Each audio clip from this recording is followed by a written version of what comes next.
সাধারণত ঘটনা ঘটে কি? সাধারণত ঘটনা ঘটে যে যখন কখন ইনসার্ট করা হয় বলুন তো? যদি সাবমিট বাটনে ক্লিক করি তাহলে ইনসার্ট করে। তাহলে আমি একটা সাবমিট বাটন একটা ফর্ম তৈরি করে নিচ্ছি। ফর্ম সবাই তৈরি করতে পারেন না? আচ্ছা, এইরকম একটা ফর্ম হলো এটা। ফর্মটা এমন করে দেখাচ্ছে কারণ আমি এটা ফর্মটা পিএসপি তে দিচ্ছি। এটা কি দেওয়া উচিত হবে? হবে না। এটা হচ্ছে পিএসপি বাইরে আসে HTML এ দিতে হবে। এটা বোল্টে যা আছে HTML এগুলো লিখতে পারবেন না আপনারা? পারবেন। আচ্ছা, আর এখানে ফর্মের অ্যাকশন দেওয়া লাগবে হচ্ছে এগুলো জানেন আপনারা। এটা কি বলা লাগবে? বলা লাগবে না। মেথড পোস্ট বলা লাগবে? লাগবে না। আচ্ছা, কটা ইনপুট ফিল্ড নিয়েছি দেখেন তো? Name, email, address, submit. তাহলে আরেকটা নিতে হবে না? একটা ফোন নাম্বার নেই।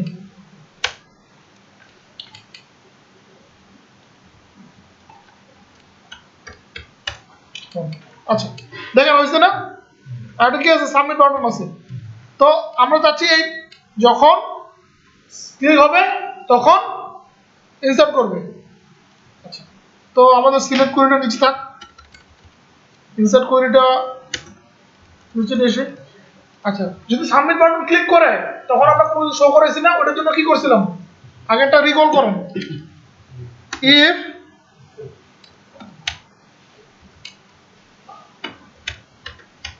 is set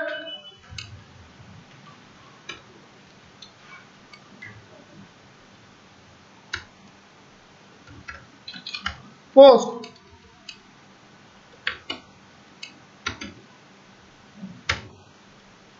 if is set post কে ভুলে গেছেন? কে বললেন? পুশ করে। আচ্ছা, if is set কি দিতে হবে বলুন তো? এখানে বাটনের নেম, এই যে ইনসার্ট বাটনের নেমটা ছিল যেটা সেটা দেব। তাহলে হয়ে গেল একটু। তাহলে ইনসার্ট করবো কখন? যখন সাবমিট বাটন। তাহলে এই কোয়েরিটা কি হয়ে যাবে? কোয়েরিটা ভিতরে ঢুকে যাবে না? কোয়েরির ভিতরে ঢুকে দিলাম। আচ্ছা, এখন দেখেন কোয়েরির যে ভ্যালুগুলো আছে এই ভ্যালুগুলো কি স্ট্যাটিক থাকবে? না, স্ট্যাটিক থাকবে না। সেই ভ্যালুগুলো কি হবে?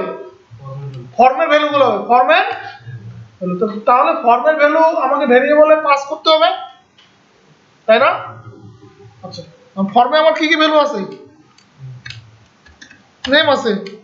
নেম ইকুয়াল টু ফর্মের ভ্যালু দিতে জানেন না? ফর্মের ভ্যালু ভেরিয়েবল কেমনে দিতে লাগে শিখেছি তো।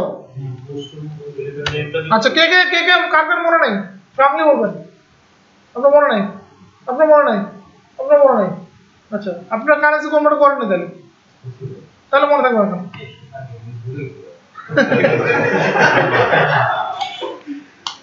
হ্যাঁ, তো ভুলে গেলে হবে না।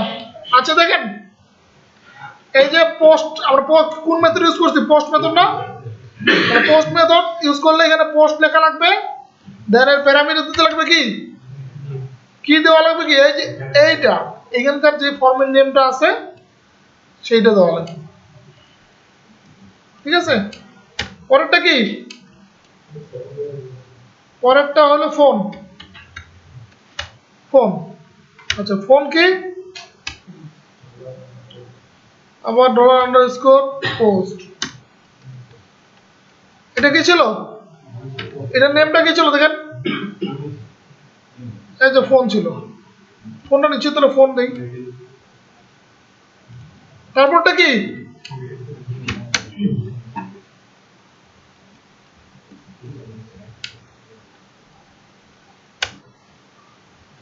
আচ্ছা, পরেরটা হলো ইমেল। ইমেল এর নেম কি ছিল? ইমেল নেম ছিল। পরেরটা হলো আচ্ছা, পরেরটার নামটা দেখি কি আছে? নেমটা অ্যাড্রেসই আছে।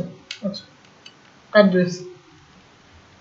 তাহলে আমরা কি ফর্মের ভ্যালুগুলো কোথায় নিলাম? একটা ভেরিয়েবল নিলাম। ঠিক আছে? আচ্ছা, এটা কি হয়েছে? এখানে একটা ইকুয়াল চিহ্ন কেন আসছে? আচ্ছা ফর্মের ভ্যালুগুলো আমরা ভেরিয়েবলে নিয়ে নিলাম। এখন এই ভেরিয়েবলগুলোকে আমাদেরকে দেওয়া লাগবে। আমি কোথায় যাব? নেম দিব নাকি? নেমের জায়গায় নেম দিব। ফোনের জায়গায় কাকে দেব? এই যে ফোনের জায়গায় ফোনকে দেব। মানে যেই ভেরিয়েবলটাকে আমি যেখানে ইনসার্ট করতে যাচ্ছি, এক কথা যেই ভেরিয়েবলটাকে যেই কলামে ইনসার্ট করতে যাচ্ছি ওই কলামের রেসপেক্টিভ পজিশনে দিতে হবে। ইমেলের জায়গায় কি দেবো? ইমেল।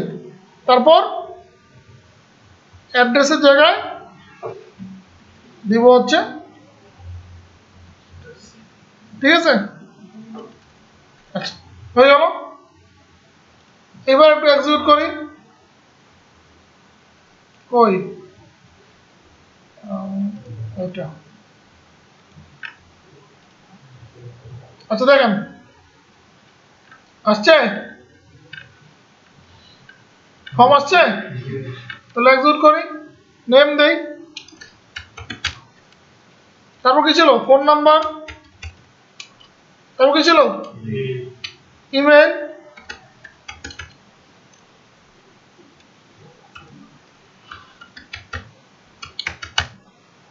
অ্যাড্রেস, তারপর সাবমিট। দেখেন অ্যাড হয়েছে এখানে, ফর্মে যে ভ্যালুটা দিলাম এখানে অ্যাড হয়েছে। ডাটাবেসে তাহলে ইনসার্ট করছে, ডাটাবেসটা দেখেন একটু, দেখেন এই যে মার্জার ইনসার্ট করছে সবশেষে, ঠিক আছে?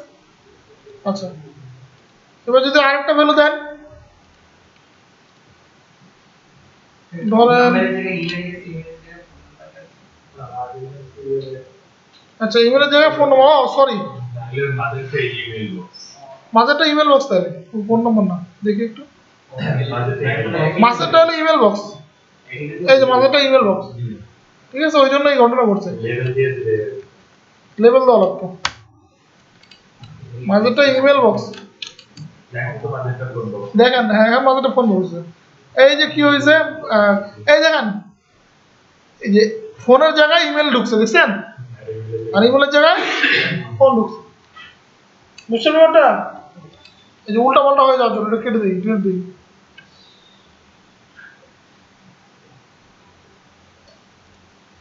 কি হলো?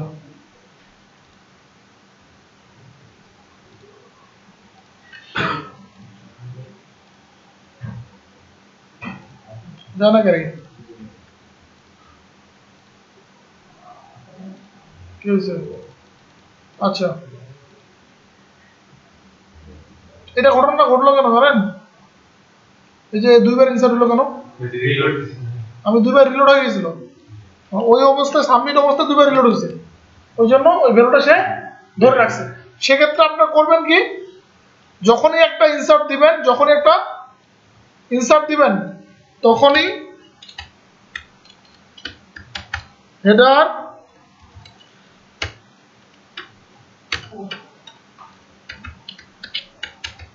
লোকেশন, যেই লোকেশনে আছেন সেই লোকেশনে আবার রিডাইরেক্ট করবেন। আমরা কোথায় আছি? index.php তে আছি না? index.php তে আবার রিডাইরেক্ট করব। তাহলে এই ঘটনা যেই রিলোড দিলে যেই ইনসার্টটা করলো সেই ইনসার্টটা আর করতো না। এটা কি করছে? এটা ক্যাশে ভ্যালুটা ধরে রাখছে। যখন আমি রিলোড দিচ্ছিলাম তখনই সে আরেকবার করে সাবমিট বাটনে ক্লিক করতেছিল। এখানে রিলোড দেওয়া মানে কি? সাবমিট বাটনে ক্লিক হওয়া। তো আমি কি চাচ্ছি সাবমিট বাটনে ক্লিক হোক? চাচ্ছি না। তাহলে আমি এটা করব, যখনই রিলোড হবে তখনই সেটাকে রিডাইরেক্ট করে আবার index.php তে নিয়ে আসবো, ঠিক আছে? এই জিনিসটা মনে রাখবেন। তো আমরা এটাকে একটু ডিলিট করে দেই।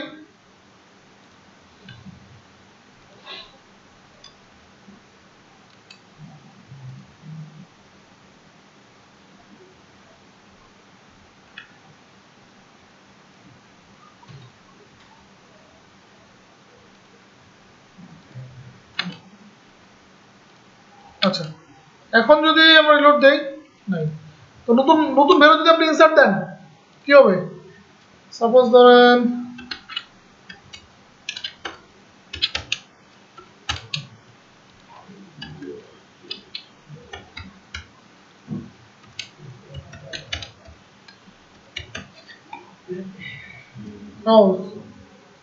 দ্বিতীয়টা মেল তো দ্বিতীয়টা ফোন না মেল দ্বিতীয়টা ফোন তো দ্বিতীয়টা মেল না দ্বিতীয়টা হচ্ছে ফোন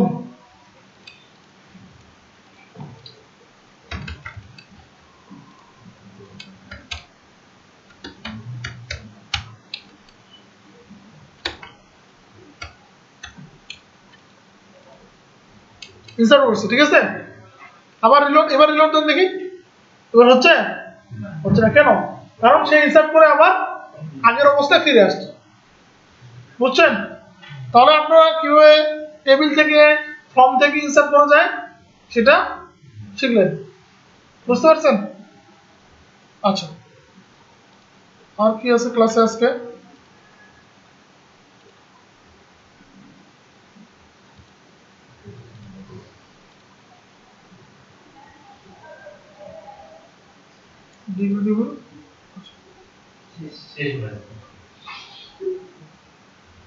আজকে শেষ হয় নাই আজকে আমরা আরেকটা জিনিস দেখবো ফরেন কি কি দেখবো ফরেন কিটা কি সেটা দেখবো কারণ না হলে আজকে শেষ না করলে কালকে আমার প্রজেক্ট শুরু করতে হবে না প্রজেক্ট শুরু করতে হবে আপনাদের কত নম্বর ক্লাস আছে 4 নম্বর ক্লাস না তাহলে 4 নম্বর না 5 নম্বর আমি এটা মেনলিতে থাকতে প্রজেক্টটা আরেকদিন পোস্ট করবেন একটু ভালো হতে পারলো তাহলে আমরা একটা ভিউ দিয়ে নিতে পারি আগের গুলো গ্যাপ আছে যাদের গ্রাউন্ড একটা কিছু গ্যাপ আছে ক্লাসে আমরা তাহলে আমাদের যদি কোনো প্রবলেম থাকে এটা আচ্ছা আচ্ছা ঠিক আছে তাহলে আপনারা আমি সামনের ক্লাসে তাহলে আমি হচ্ছে একটু পড়াবো ফরেন কি ঠিক আছে দেন আমরা এখন তাহলে আমরা এখানে বসে বসে যতটুকু করলাম ততটুকু করেন ভিডিও দেখবেন না না এখানে করেন বসে বসে করেন